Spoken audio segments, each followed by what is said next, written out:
Le ministère en charge de la Défense se dote d'une feuille de route pour le renouveau des forces armées nationales.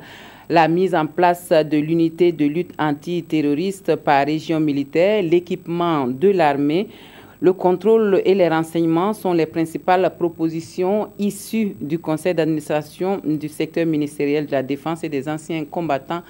La clôture des travaux s'est déroulée en présence de Salifou Belem et Draman Guéné. C'est la fin de 3 jours de réflexion sur la mise en œuvre du plan stratégique 2017-2021 pour la réforme des forces armées nationales.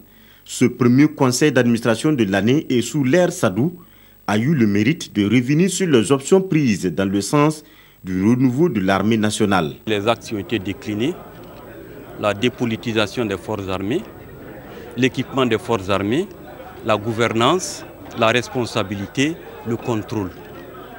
Et aussi, bien entendu, le moral et les traditions dans nos forces armées. Voilà les principaux axes sur lesquels les différentes sous-commissions se sont penchées bien avant l'aboutissement de ce plan-là.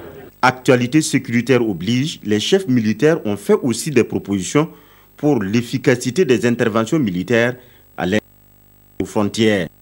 Des propositions pertinentes ont été faites en vue du déploiement de nouvelles unités dans certaines zones.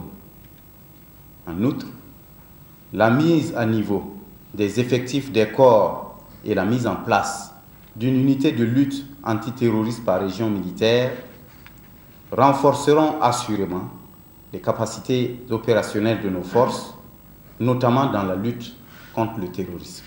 Pour Alassane Monet, le renseignement apparaît comme le maillon faible de la sécurité burkinabé. Alors, une réorganisation de ces structures s'impose, l'accroissement de son effectif et la formation avec.